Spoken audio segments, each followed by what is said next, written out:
let's just watch it. I got my opinion, but hey, let's watch it. Letting a guy know you have interest in him before he does. So you want to go down the I don't have storyline? a storyline. You got a storyline. How you came after me? Yeah. I mean, You know what I'm saying? Let's see. You want to keep it real with him, baby? literally, I was on some, hey, welcome to the neighborhood, because he had moved in my apartment building.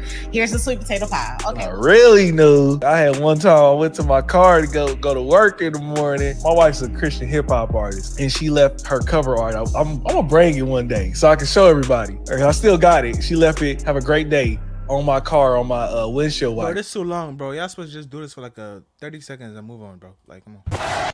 Really, you probably have not seen this podcast before, because I am an advocate for women getting what they want. Come on. No. Shout out to all the women that's going after what it is that they want out there. Hey, it's that season. You gotta come on. What's that Crazy. time? And it's the moment in time is now that women, Negroes will stand No, on. They will stand on the no, wall. They I- won't no. approach you nowadays. That's true. I'm not okay with that. So I am assertive, and I am not afraid of getting. And when I want something, I'm gonna get it. That's just what it is. So that's including a man. So I got it. Hey, I'm sorry, girl. What you talking, girl?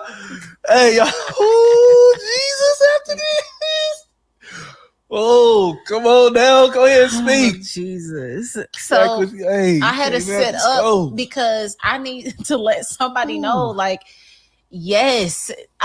So how do we feel about it? It's a heck yes to me.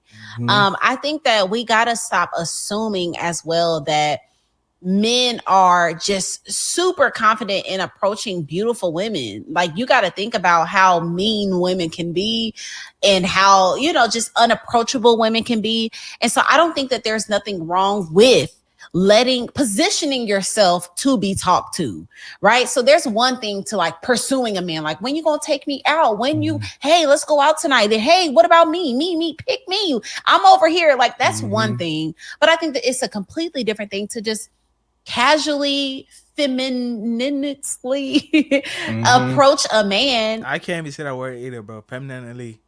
I can't say that word too, so it is what it is. Femininely.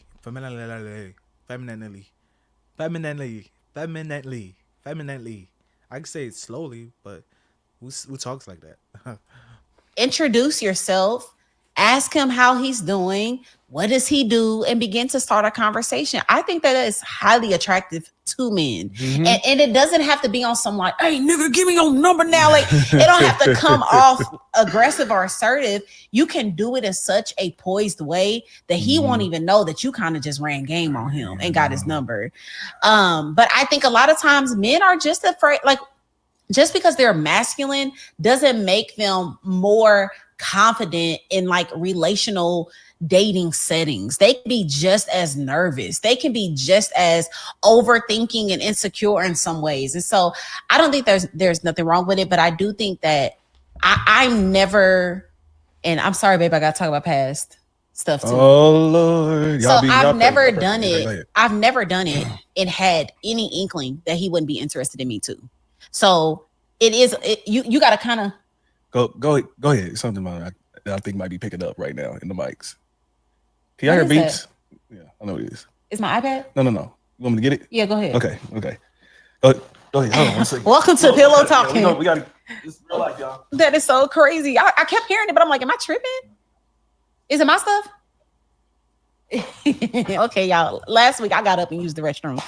So I'll just finish what I'm saying. I think that there is a big difference between being a pick-me and like desperate, and being poised, classy, feminine, and just knowing what you desire, and or being aware of the type of man that you want. So if you are at an event, don't just sit in the corner and do nothing. Like, move around the room, let yourself be seen, start conversations. And most of the time a man gonna ask you for your number anyways. So I think it's a yes. So now Nnamdi wants me to get to the part where I talk about us, because it's his favorite story. Yeah, our family loves to hear. Like, we have a good time talking about this every time we get with your side of the family. Yeah, so again, I am an assertive woman, so I just go after what I want. So it's not difficult for me to do it. With Namdi, when we first got around one another, both of us just got out of relationships. So I wasn't looking for no one, but once I found out that he was single, and then I kind of realized like, dang, he's like super dope. I started inspecting the fruit. I'm like, okay, he has a dope home. He has a nice car. He has a good job. I know he can take care of me. Call it shallow. I knew I wanted a provider. I knew that I did not want to have to work. There were certain things that I just knew, and I knew that he could provide that. How's that shallow? Well, because people nowadays are 50-50 and stuff, babe. Yeah, most women, even if they said in the workforce, no, they don't want to work. Women be lying about that. Home. People, baby, when I be saying this type of stuff, women be like, I could never just completely depend on a man. I need my own money. I don't want to ask a man for nothing. Even her husband, if she want to be able to hop up and go get a wig, she don't want to have to ask her husband. So especially women that get married later in life, they done built a certain level of independence. You got me young, so I don't care. Like I never cared, but he just had certain attributes that I knew I would be safe with him. And I was like, yeah, I'm not gonna let this opportunity pass me up. He's an attractive man. He makes good money. I'm right here. You're right here. So yeah, what's up? For sure. Hey, you went and I was good. Like you made it. Yeah, and it wasn't like, hey, please, like you said, pick me. It was just you left me little signs that it was like, hey. It was so subtle that you didn't even know. You didn't even know that I had been working on you. When I look back, he didn't. That's crazy, bro. Like, me personally, I don't think a woman should really shoot her shot, bro. Like, it comes up too thirsty, in my opinion. It comes up too thirsty, man. Why are you shooting your shot at a man? That's what a man is supposed to do. A man is supposed to find a wife, not the other way around. To be honest, not the other way around. Man, if you're going out here looking for a man, you're gonna get played. You're gonna get played because God might not want you to go out there and like just be all around the whole community. God might want you to be tucked away for a few months, a few years. If you go out there searching for something, you're gonna be looking at it with the wrong eyes, because you might be looking at the person's facial features, how they look, how much money they make, and that's not what you're supposed to look for when you're dating. That shouldn't be the main priority. Even know. In hindsight, I looked at a few things and I was like, okay, now this stuff is making some sense. What was the first thing that I did, babe? Now, see, I could go back.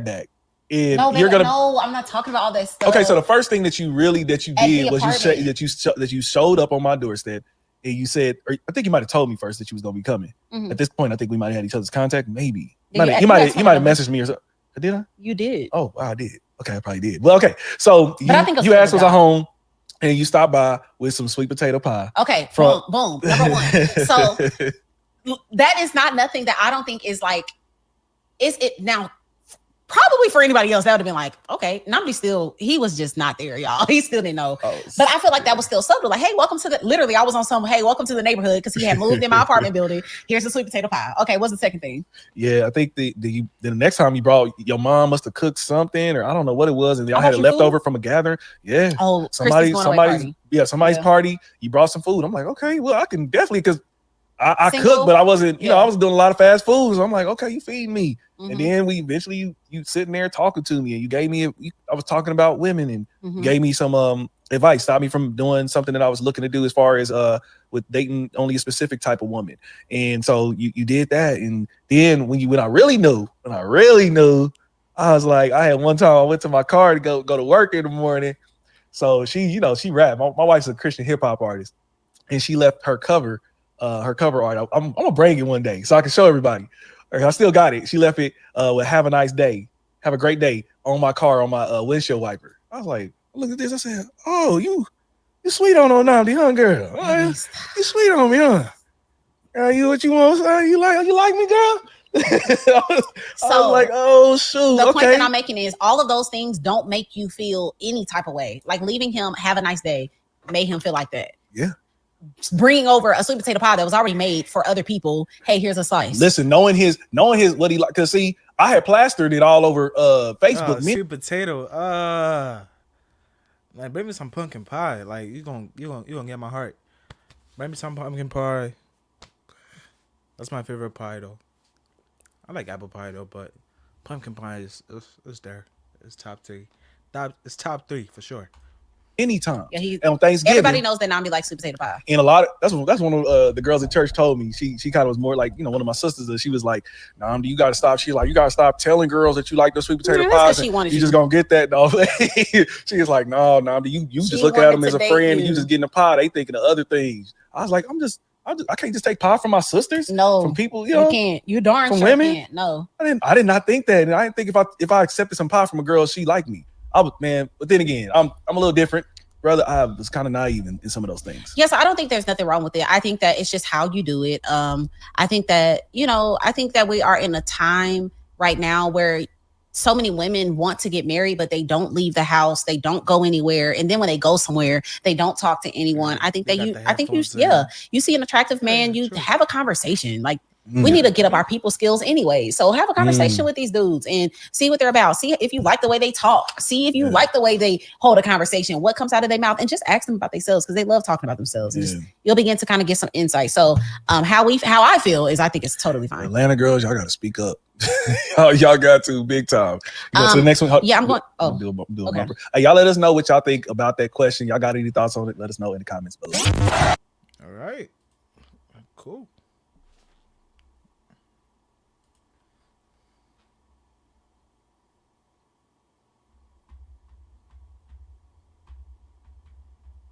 Or The View and their crazy takes. The View is just insane.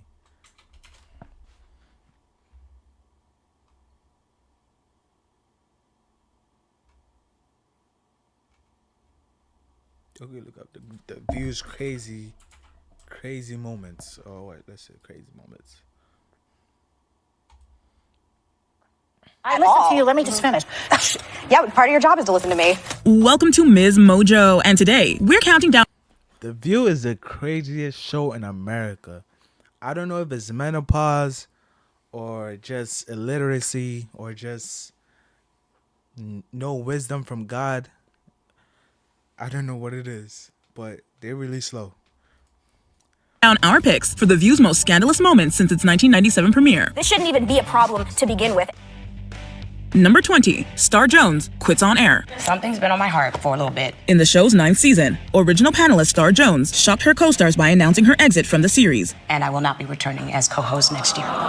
Behind the scenes, she had been told her contract would not be renewed for the next season. Rather than go along with the network's timeline, Jones broke the news during a live taping 2 days before the official on the panel. Meghan McCain lost her cool with co-host Joy Behar on this 2019 episode. You know what, Joy? I really come here every day open-minded, just trying to explain it. In an argument over former President Donald Trump, unsurprisingly, the two got into one of their characteristic ideological duels. But when Behar got a little sarcastic with McCain, the conservative panelist shot back with the word in question. Don't feel bad for me. I hate to do this. Co-host Sunny Hostin was clearly ruffled by it. He headed to Florida. Hold on. But McCain doubled down, saying that she and Behar trade that word back and forth all the time. It shocked a lot of viewers, but Behar seemed completely unbothered. Number 18, Ann Coulter says liberals don't care about black people. I need you to tell me what you're trying to say in this book. No stranger to controversy herself, inflammatory conservative author and frequent Fox News guest Ann Coulter made waves with her September 2012 appearance on The View, promoting her new book on what she calls race mongering among liberal politicians.